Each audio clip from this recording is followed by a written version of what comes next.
Alhamdulillahilladzi hadal muttaqina as-siratal mustaqim wa faddalahum bil fawzil 'azim. Asyhadu an la ilaha illallah rahmanir rahim. Asyhadu anna Muhammadan abduhu wa rasuluh. La nabiyya ba'dahu. Allahumma shalli wa sallim ala sayyidina Muhammadin nabiyil ummi wa ala alihi wa sahbihi wa barik wa sallim. Amma ba'du.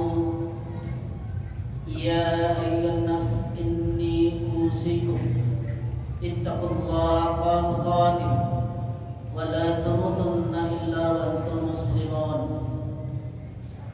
Qala Allah ta'ala fil Qur'anil 'azim wa huwa asdaqul qa'ilin.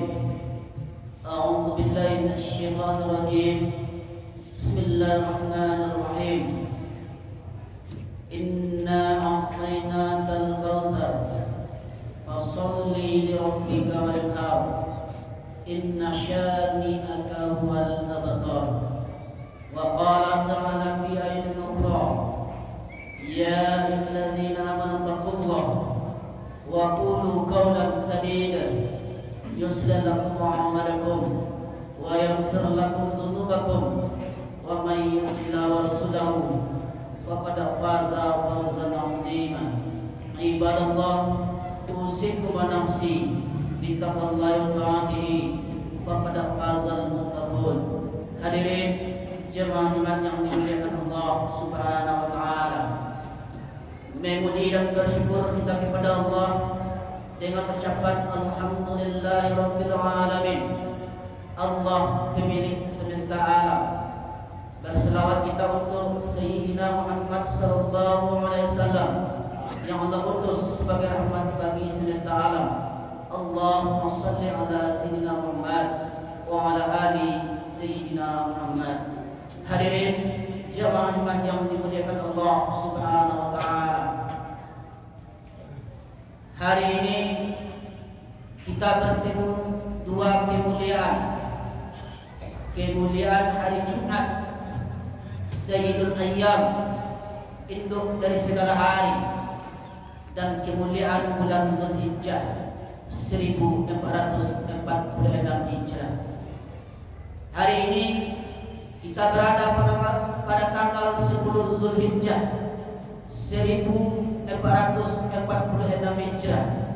Baru beberapa jam yang lalu kita telah menunaikan ibadah salat Idul Adha, dengan kata lain hari raya Akbar, hari raya lebih besar daripada hari raya Idul Fitri. Semoga ibadah yang telah kita tunaikan sampai saat ini, sampai Jumat ini, semoga Allah jadikan sebagai ibadah yang terbaik dari sekian ibadah yang pernah kita tunaikan dalam hidup kita. Silih berganti Idul Adha telah kita lewati. Apa pelajaran berharga yang dapat kita ambil dari Idul Adha 1446 Hijrah ini? Pelajaran yang pertama adalah begitu besarnya ujian Nabi Ibrahim alaihissalam. Nabi Ibrahim alaihissalam terlahir dari seorang ayah yang tak menyembah Allah Subhanahu wa taala. Wa idh qala Ibrahim li abihi Azara. Ingatlah ketika Ibrahim berkata kepada ayahnya Azar, "Atattakhidhu asnaman alihah?" Mengapa engkau menyembah berhala-berhala itu, wahai ayahku? Mengapa engkau menjadikan berhala itu sebagai Tuhanmu, wahai ayahku? Lalu ayah Ibrahim Azar menjawab, "La illam tantahi," kalau engkau tak berhenti menceramai aku, kalau engkau tak berhenti mendakwahi aku, la arjumannaka, akan aku lempar engkau pakai batu sampai mati. Wahjurni maliya, tinggalkan aku untuk selamanya. Tak ada ujian yang lebih berat yang dialami oleh Nabi Ibrahim alaihissalam selain berhadapan dengan ayah kandung yang tak menyembah Allah Subhanahu wa taala. Lalu apa kata Nabi Ibrahim alaihissalam? "Salamun alaika," keselamatan untukmu wahai ayahku. "Sastaghfiru laka rabbi,"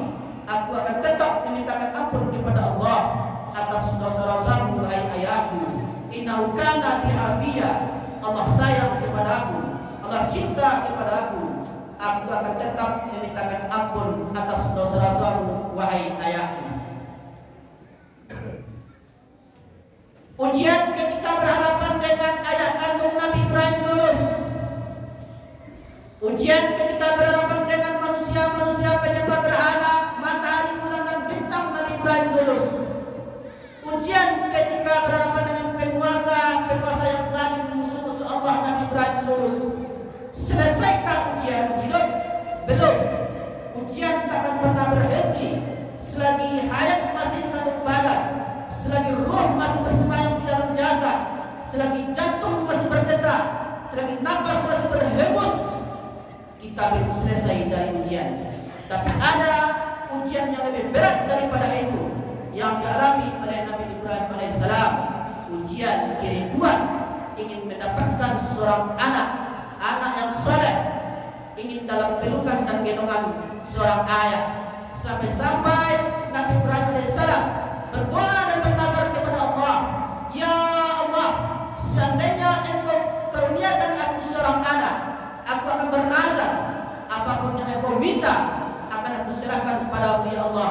Ternyata doa dan nazar Nabi Ibrahim dipegang oleh Allah Subhanahu wa taala sampai saatnya tiba. Sampai saatnya tiba, doa Nabi Ibrahim dijawab oleh Allah Subhanahu wa taala. Apa doa Nabi Ibrahim alaihissalam? Rabbi habli minas salihin. Langsung dijawab oleh Allah Subhanahu wa taala. Fabasyarnahu bighulamin alim. Sesungguhnya tak sulit bagi Allah untuk memberikan kepada hambanya yang dia cintai dan dia sayangi.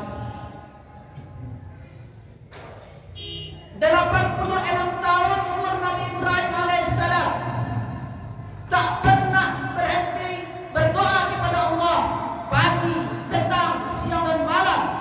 Barulah setelah itu Nabi Ibrahim dikirimkan seorang anak laki-laki yang saleh yang bernama Ismail dari seorang ibu yang bernama Siti Hajar.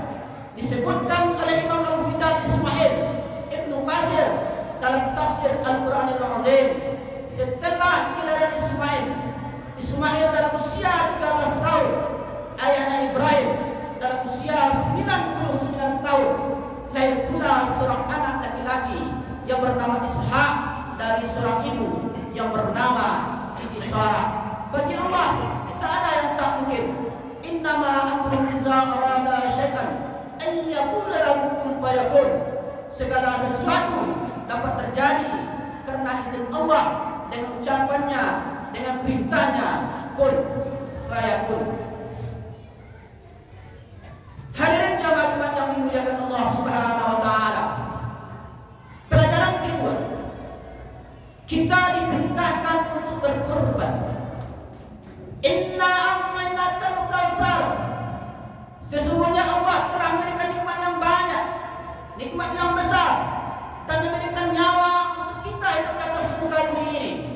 Mata kita berkedip, telinga kita mendengar, tangan kita mengayun, kaki kita melangkah, napas kita berhembus, jantung kita berdetak. Berapa kali napas berhembus, berapa kali jantung berdetak, berapa kali darah beredar dalam tubuh, berapa darah yang dicuci oleh buah pinggang. Inna a'taina. Allah telah memberikan nikmat yang banyak. Bagaimana cara kita membalas nikmat Allah? Fasolli, sholatlah, wanhar, berkorbanlah. Hari ini kita laksanakan dua-duanya, ibadah sholat Jumat, dan setelah itu adalah ibadah kurban, penyembelihan hewan kurban. Wa inna damala yaqa'u min Allah bima kamin qabla an yaqa'u min al-ard. Hewan kurban yang disembelih itu darahnya akan jatuh ke atas sampai ke tanah. Tapi sebelum darahnya itu jatuh ke atas sampai ke tanah, ada yang lebih cepat daripada tetesan darah. Apa itu? Ampunan Allah untuk orang yang berkorban. Wa inna la ta'ti yaumal qiyamah. Sesungguhnya hewan kurban itu akan datang pada hari kiamat. Bikurunnya, dengan tandurnya, wa asmariha, dengan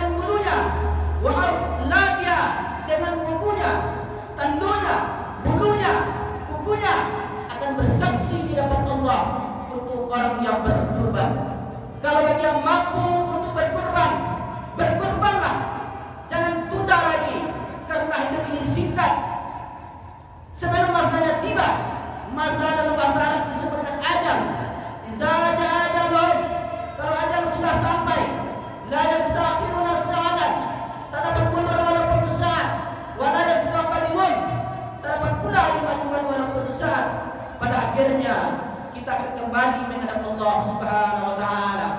Hadirin jamaah yang dimuliakan Allah Subhanahu wa taala. Setelah kelahiran Ismail, selesaikah ujian hidup? Belum. Ada lagi ujian yang lebih berat bagi Nabi Ibrahim alaihissalam. Ujian hidup takkan pernah berhenti. Dia akan datang silih berganti. Maka ada ungkapan ar-rahaful jannah, ketenangan itu, istirahat itu nanti di kampung halaman, tempat asli kita di surga bersama Allah, bersama Rasulullah sallallahu alaihi wasallam. Setelah anak itu lahir, keinginan Nabi Ibrahim alaihissalam untuk memiliki selamanya. Tapi apa mau dikata? Allah meminta tajian nazar yang pernah diucapkan oleh Nabi Ibrahim alaihissalam. Allah tak meminta nyawa Ibrahim, Allah tak meminta nyawa istri Ibrahim, Allah tak meminta harta Ibrahim, tapi Allah meminta kepada Nabi Ibrahim untuk menyembelih satu nyawa yang selama ini ditunggu dan dinantikan oleh Nabi Ibrahim alaihissalam.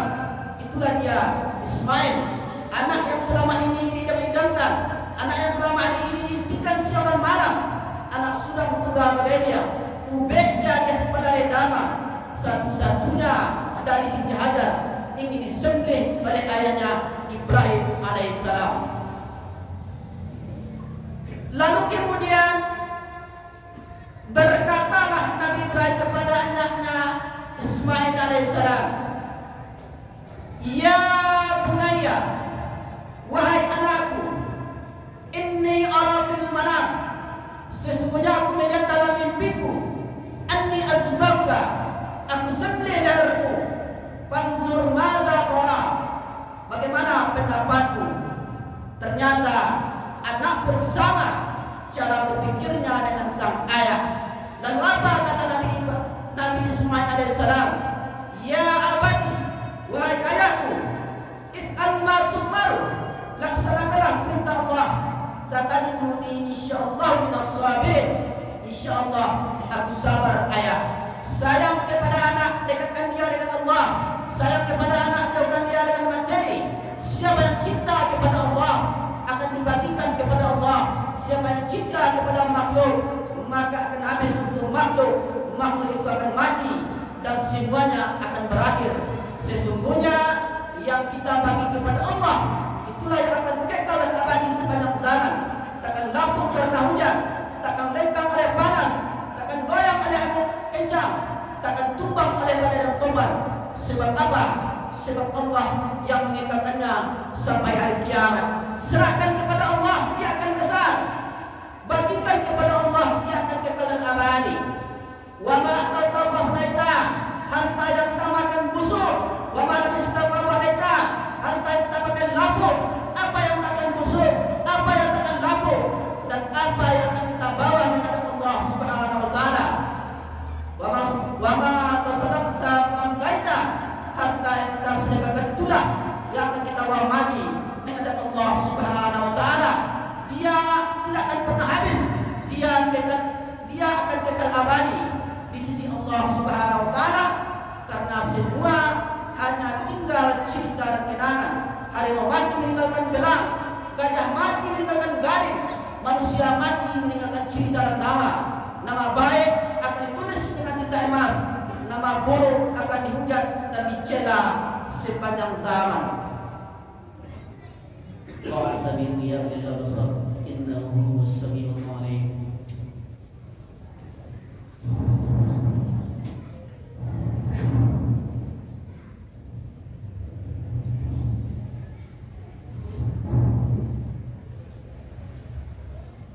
Alhamdulillah.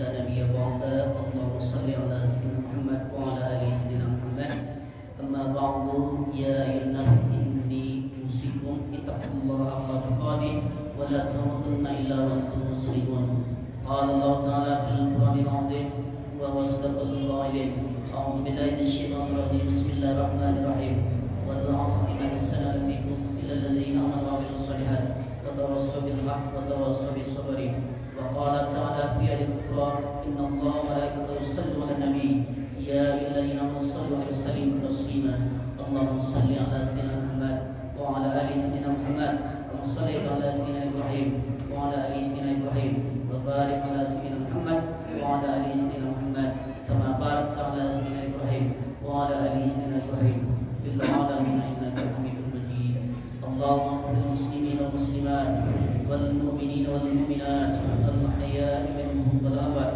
اللهم اغفر لنا ذنوبنا ولوالدينا وارحمنا كما ربيانا صغيرا اللهم قبل أمورنا ببركته في صيام ذي الحجة والأضحى وسلمنا على كريم بركته في ذي الحجة والأضحى وقد واجهنا في الدين والدنيا والآخرة إنك على كل شيء قدير اللهم نسألك علما نافعا ورزقا طيبا وعملا متقبلا برحمتك يا أرحم الراحمين اللهم إنا نسألك رضاك والجنة ونعوذ بك من سخطك والنار اللهم احينا بالإيمان وأمتنا بالإيمان واحشرنا بالإيمان وأدخلنا جنة الإيمان برحمتك يا أرحم الراحمين اللهم أخذنا ربنا ظلمنا أنفسنا وإن لم تغفر لنا وترحمنا لنكونن من الخاسرين ربنا اصرف عنا عذاب جهنم إن عذابها كان غراما إنها ساءت مستقرا ومقاما ربنا آتنا في الدنيا حسنة وفي الآخرة حسنة وقنا عذاب النار والحمد لله رب العالمين.